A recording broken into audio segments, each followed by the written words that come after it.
Okay, so this is Dr. Christina Rahm on Cure the Causes, and I have an amazing, wonderful person here today with Shevon Holyfield. And I'm kind of emotional today, so I don't want to cry, but I think the world of you, and you're doing so many amazing things. So thank you for being here. Well, thank you for the opportunity.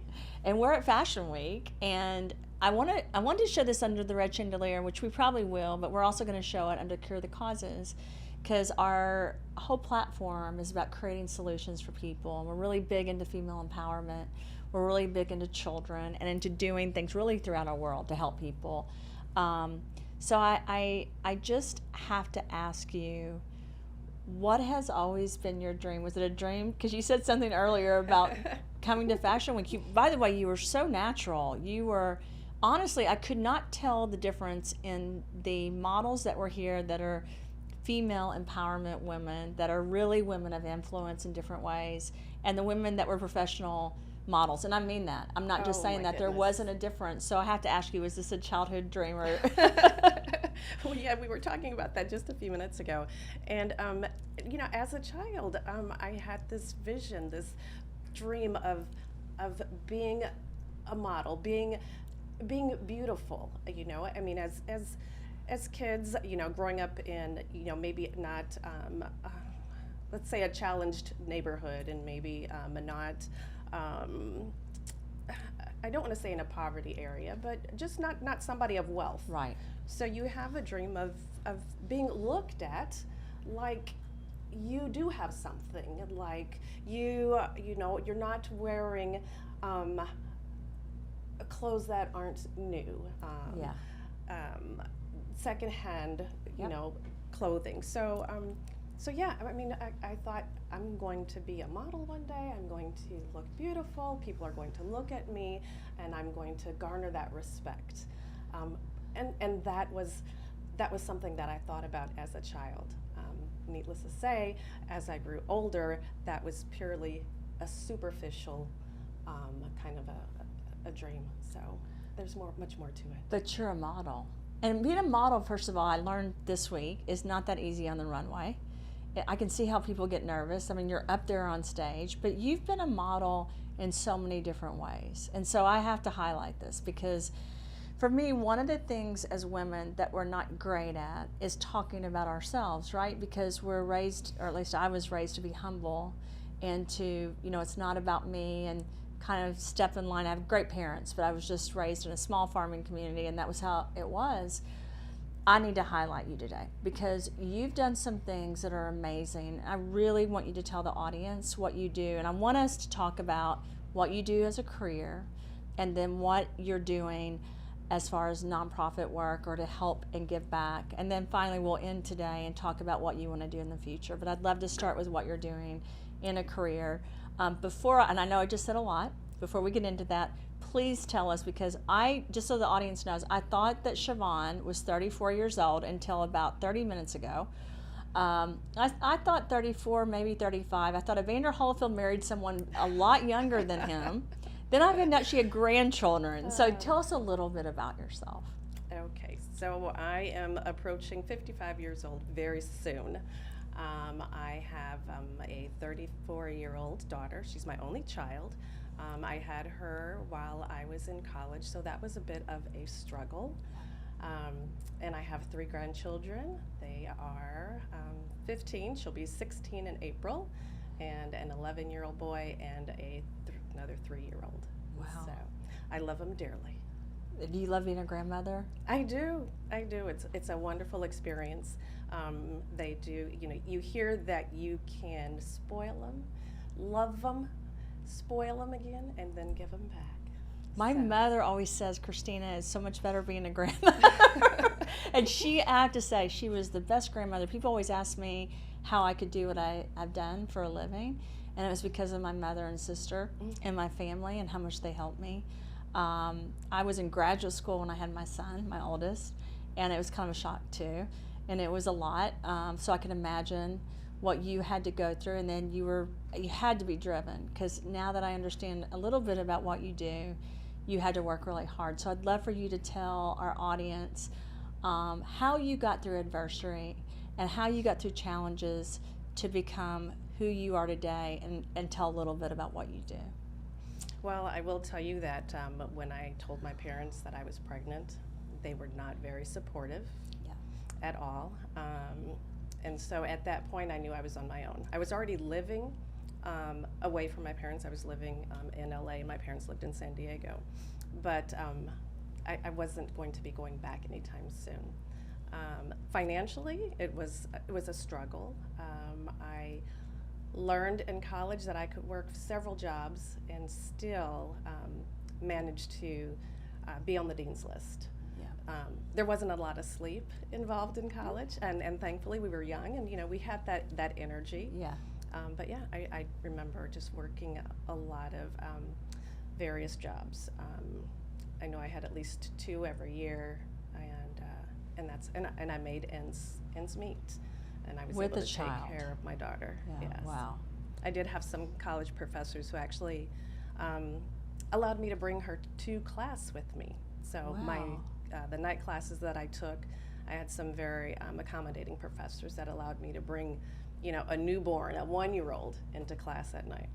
So I'm not going to hide this from you. I really want you to work on some of the projects with me in Africa, because we talked a little bit at lunch about how we're trying, and we have gotten accreditation in the United States for people in Africa and other countries that can take classes, get degrees, and then come to the United States. And we are making exceptions, right? Because none of us are perfect, and it's not like a box where you say go to class without a child, or go to class in the United States, and we don't acknowledge anything. So I hope someday we get to work on that. One of the reasons I'm so interested in that with you is because you not only went to college, but then you became a lawyer. How did that happen? I will tell you that my dream was not to be a lawyer in college. It started off with I wanted to go into business. I wanted to go into fashion. The business classes at the college that I was attending at Cal State University were too full, and I had to get out of school in order to take care of my child. If I wanted to stay in business, it was going to put me on a longer track. So I talked with some of my advisors. I said, how can I get out of college, because I've got to take care of my child? So they indicated, you might want to go into criminal justice. I said, okay, that sounds good. And then I thought about being a police officer. And I talked to a friend of mine who was a cop in LA, and he said, you're a single mom of a daughter. This is not the field that you want to go into. And he suggested, you want to enforce the law, enforce it on the other side. Enforce it in the courtroom. And so we talked a little bit about that, and I said, that is a good idea. And that was my road into becoming a lawyer. And after that, I went to law school. I moved from California to St. Louis. And again, my daughter spent a lot of time in the library. When I was studying for exams, I would bring her to school after I finished my classes, and she would be with me a lot. So your degree, that's amazing, by the way. I have to say, I'm just thinking, I never talk about this, but like being in school, I was working on my first doctorate degree when I got pregnant with my oldest son, and I ended up being sick, and it's a long story, but it was a lot to have a child and work on my doctorate degree. My undergrad was criminal justice psychology. Oh. Yeah, I actually thought about being a lawyer. I took the LSAT, thought about going to medical school, and then I ended up thinking, well, I was recruited by the CIA and the FBI. Anyway, I ended up thinking, no, I'm going to, you know how we all make decisions. It was kind of like you. I thought this will be my easiest route. Yes. Because I have a child. Because once you have a child, and I had actually lost a child, and so having this child, I just really was focused on like you, how can I help people, but how can I get my degree to support my child? And so, and it seems so far away, but I can still feel the pain, and I'm sure you can too. It was a lot. It taught me a lot. Like right now when I don't sleep, I'm like, well, I remember not sleeping a lot more. That is so true. Do you remember? I mean, like and that, it didn't bother us. No, but I will tell you this. I don't know if I was like every mother. I was working, probably like you, and in school, and I had this child. And I thought, so I was getting my doctorate degree in South Florida. And so I thought I had him on Wednesday, and I told my job, because I couldn't afford to lose the money, I'd be back at work on Monday and I'd be back in school on Monday. And that did not happen.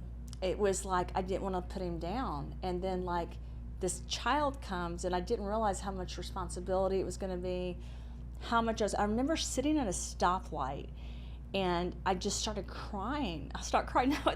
I started thinking, I've never loved anything this much. Like, Yeah. I don't know how to understand this kind of love, and like the rest of my life is for this child. And Right. it was honestly immediate. And I do think I suffered some from postpartum depression, but it was just so much work. So now when I get tired, I always look back and remember that, because it was a change. But I was kind of like you. I continued to, I did take some breaks, but I continued to move towards the path, because you really don't have an option but to succeed That if you is want so true. to support your child. And I have to say, I don't talk about this a lot either. My parents, another longer story, I didn't have support. I had trust funds. Things were taken away from me. Anyway, I was on my own, and it was a lot. And so tell me how you went. So you went from undergrad, then to law school, taking care of your own child. Did you have help? Did your mother step back in? Did your family step back in? How did you have someone help? Yes, and grandchildren can turn a family around. They can't. That's what I was going to say. Once that child comes, it's because they love. Yeah. It's so hard to look at a little baby and just, yeah. Yeah. So my parents actually moved to St. Louis from California, from Southern California, the year that I graduated from law school. And so at that time, they did step in, and especially for the bar exam. I mean, graduating from law school and then studying for the bar exam, that is a full-time job. And so I was able to leave my daughter with my parents many hours a day. And my mother was a godsend for me. Like, I look back, I think of the things I went through with my parents, and then I think of how much they stepped in and just saved my life, really. Yes. I would not have been able to do it without them. So I am grateful and thankful that they, picked up and moved to St. Louis. I don't know that it was because of me, but I'm sure maybe it was because of their grandchild. But they did, and they were just a tremendous help. So what type of lawyer are you? Well, I will tell you that I went from practicing in a large law firm of probably 150 lawyers, and I was there for about 7 years, and I practiced in the area of environmental law, municipal malpractice, product liability. It wasn't very exciting for me. I did not have an opportunity to interact with my clients and see what type of a change I was making. I was there for about 7 years, and after even my daughter had spent so much time there, and it wasn't a good environment for her to come to work with me every single day and then sleep in my office until about 10 o'clock and then go home. So after some serious thought, I actually left. I left the law firm, and I will tell you that I left the law firm and I left my first husband in the same month, December, like right around Christmas time. I was ready to get rid of all the stress, things that were causing me stress. So I stepped out on faith, did a lot of praying, but said, okay, I'm done. Yeah. And left both. Started my own practice, and I've been doing that for 22 years, and it's so fulfilling. I interact with my clients. I see the difference that I'm making. We talk regularly. I've now transitioned from kind of a general practice to I now have a contract with we call it the juvenile division in St. Louis, and I represent children that are abused and neglected, as well as there are times that I am appointed to represent the parents that have allegedly abused and neglected them. That's another story in and of itself.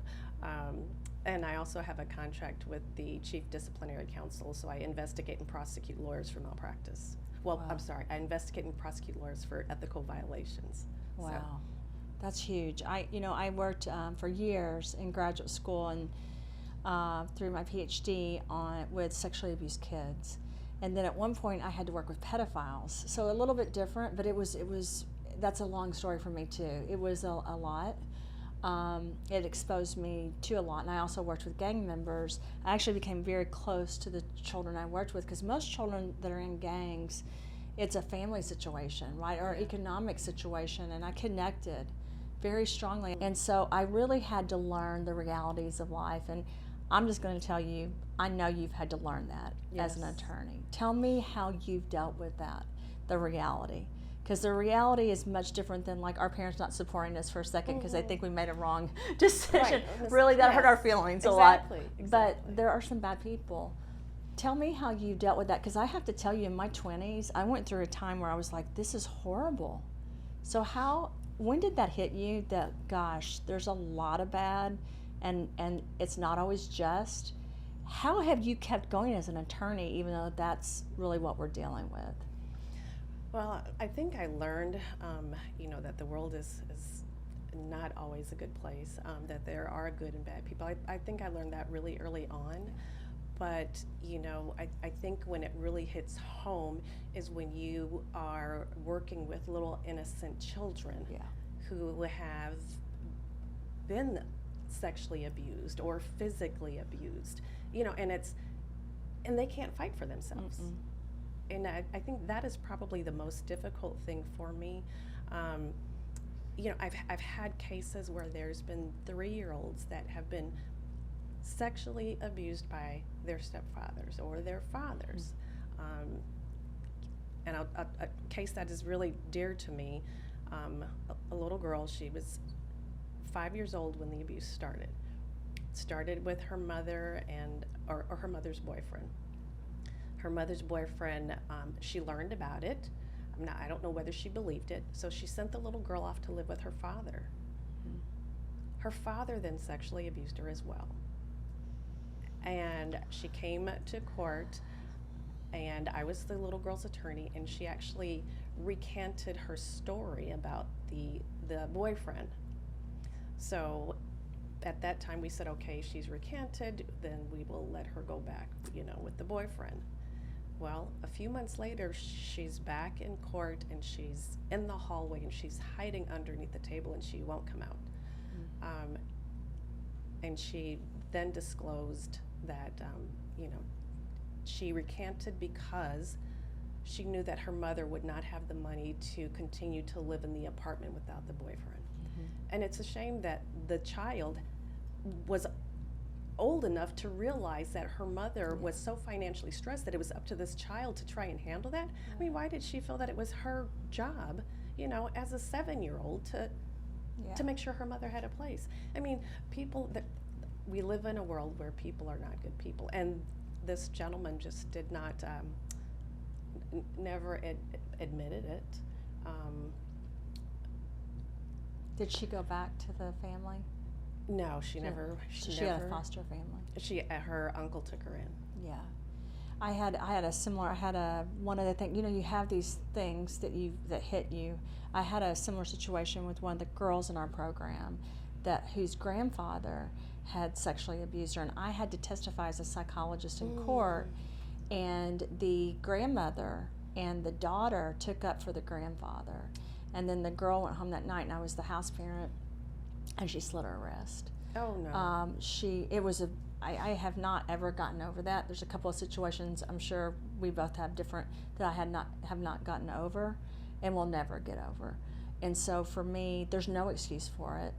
You and I can't fix everything, Right. But I think we both have a mission of trying to continuously, instead of giving up, because I have to tell you, there's been days where I've been like, I just can't do this, and where I feel this heavy weight that there are bad people and that there are things that are just unjustified and wrong about our system, about our world, about even politics, about sickness. I could go on and on, right? Yes. But you and I think, I know, have a common thread, and that is, first of all, I don't think either one of our lives have been easy, but I think that we're dedicated to make the world a better place. And I would love you to share what your dreams are and what your mission is the last half of your life, because well, maybe not. I think you'll live to be 130. So Yes, I'm hopefully we can. working on that, yeah. Our mission as a company is to do that with people that have good intentions and good missions. I'd love for you to share with everyone, because you're a light. So you've got a gift. You've got an ability to impact people. So you could either spend the rest of your life, probably like me, just relaxing a little bit, right? On vacation, or helping people. So I would love for you to share with the audience what your dreams are and what you want to do. And I hope you get to relax a little bit. I know you're getting ready to go on your on an anniversary trip. Yes, yes. So I'm not trying to say we shouldn't relax or enjoy life, but I'd love for you to share what you want to do. Well, my mission and my goal, I think, is really to help our younger generation. You know, I was a very young mother, and you know, there were times that I did not know where my next meal was going to come from, and that is difficult. I don't think that our young women should have to go through that. I mean, we need to find a way to either provide additional resources for them, or to maybe even start that educational foundation at a younger age. I've also worked with younger women that are in high school, that are young mothers. They need mentors. They need, somebody to help them. Usually, women that are, young mothers, I mean, it comes from either their background, something in the family that may have been lacking. I was a young mother, but I'm not going to, I had wonderful parents. But sometimes there's something in that background that, that they just didn't have. Yeah. So is it education? Is it mentorship?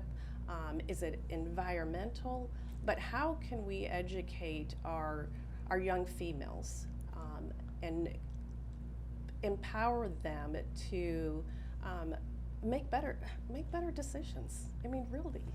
Yeah, I agree with you. Like, one of the things with the Rahm Foundation, which is where we want to do all these different things, the big thing is mentorship, because we can give money to people, we can do all these things all over the world, but if we don't provide emotional, mental, spiritual, honestly, stability and support, then nothing really changes. And it's something that I've caught so many times, because I'm just going to be honest, it's easier to write a check. Yes, right? It's a Band-Aid. It really is a Band-Aid. And you haven't had an easy life. I haven't had an easy life. People may look at us and think that we have. But I do know, I'm smart enough to know that the Band-Aids don't work, right? They come off. And so the only way we're going to fix this is by providing education, mentorship, support as we evolved. And I think we had this wrench thrown in, right, with what's happened the last 3 years, Yes. which I think we needed even more. So if we could all give up and just say, this is a disaster, our life has changed. Our life has changed, right? It's not the same. But this mentorship thing, I think, is amazing. One of the things, so I met you in Monaco, and we were both on a panel with Forbes discussion. Yes. Mm-hmm. With amazing women. And one of the things I heard you talk about, which I loved, which I have to tell you this. So you're talking about St. Louis, and I know how cold it gets in St. Louis because I'm from Missouri. And so you're talking about the tents and how you guys were like basically showing what it's like to be homeless. Exactly. Can you tell us about that? Because I have to tell you this. This is my weakness. I was sitting there thinking, gosh, that would be cold. Could I do that? I know I can do it, right? But I was thinking, gosh, I have a lot of respect for her. So I'd love for you to talk a little bit about that. And then I'd love for you to do that in different places, because I think that's a great platform to do different things throughout the world. Because even in Africa, like living in Africa in the tents or in their buildings is completely different than our lives, right? And my dad gave me some great advice one time. He said, Christina, you can't always take someone from another environment and bring them into your environment where they're not comfortable. First, you have to go to their environment and show them you can handle their environment. So share with us how you've done that, because I think that has been unbelievable, how you've not only preached this, said this, but you're doing this. Yes, yes. Well, I sit on the board for the Covenant House in St. Louis, Missouri, and the Covenant House is nationwide. It's found throughout the United States, and it is a homeless shelter for youth, ages 16 to 22. We've recently raised the age. It used to be to 16 to 21. I'm sorry, now it's 16 to 24. And we have programs, several. It's really kind of a holistic environment for the kids. Okay, so we will provide educational support, career support, mental health counseling. We also have what we call like a TLP program, so it's something that they can transition to independence, so that once they leave the Covenant House, they still have some support, and they still have some services that they can reach out to. But as one of our fundraising missions each year, the executive board for the Covenant House will sleep outside, because it will show the youth, that we are there to support them. And we will actually, we'll get teams together, other professional organizations, and we'll all come together. We will have our fundraising opportunity, and we will sleep outside. We've grown so much. We used to start off at the Covenant House on the parking lot, and they would give us our cardboard boxes to sleep out on and give us a sleeping bag. I will tell you, the first year that I went, I had my little little backpack knapsack with my toothbrush and just my little necessaries, my phone, my AirPods, and I walk up to the door, and one of the youth is standing at the door, and she said, "Is that all that you have?" I said, "Well, yes." She said, "Well, where's your roll of toilet paper?" I said, "I'm sorry." She said, "You can't come in here to the bathrooms." I said, "What?" Oh my and then goodness. She said, "I'm just kidding." But the truth is, Right. they have to find a place to go to the bathroom. Exactly. Yeah. Exactly. How was that the first time? Was it cold? It was cold, but I will tell you, over the last 7 years, we've slept out in the extreme cold, rain, snow. There's been some brutal years, and literally, one year my feet were so cold, I just didn't know how I was going to get through it. I was sitting by the fire, and it was just cold. And I will tell you that there was a young man that walked up off the street, and he sat with us, and he had nothing on but just a sweatshirt and some sweatpants. And he sat with us for a couple of hours, and we just talked, and he said that, his mother was down the street, and he was running an errand, and we really don't know what he was doing, but he did say that he had friends in the Covenant House, and so we made sure that he knew that he was welcome, to come there if needed. But it's really amazing to see the youth go through the Covenant House and graduate and move on. We do have one of the graduates from the Covenant House that's sitting on our board. He spent 2 years, and he is now a very successful businessman. That's wonderful.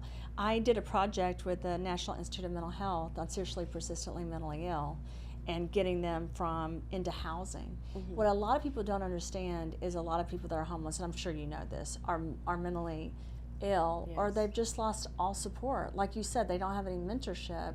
And so the Covenant House, which I am familiar with, by the way, does amazing things all over, right? And the fact that you're partnering with them and helping them is fantastic. I would love to tell you that we would love to help as well at the Rahm Foundation and at the Root Brands and DRC Ventures, so you'll have to tell us. Right. Patrick said he would sleep on the street for 2 weeks. Good. Oh. So did Ted Baker. 2 weeks. I'll do one night with you. I actually, though, this is a serious thing, right? People live on the streets. Yes. And then when people see them, they make fun of them, and it's not a funny thing. It's really not. And I love what you're doing. I can't get over how many connections I have with you, honestly, with my life and with your life. So I have to say this. I believe God brings us into situations to Amen. make us better. And I was wondering if you believe the same thing, because Absolutely. I really believe that. The other night I was crying, and I was saying, this has not been an easy life. And I said to my husband, this has not been an easy life. I have not had an easy life. And he said to me, well, you weren't meant to have an easy life. Oh, yes. So when I feel sorry for myself, I'm going to think of you. Oh, my goodness. Shevon, because you haven't either, and you are a role model for women, and women need role models. People need something to look up to and something to believe in, and to have faith that even though there's people out there that have been given amazing situations or money or power or influence in some way, they've got to use that to help others, and you're a major example. And now you're a runway model. Oh, yes. You were so good today. So thank you so much, and I can't wait to just see the different things we'll do together and just see what you do, because it's amazing. You have married an influential man.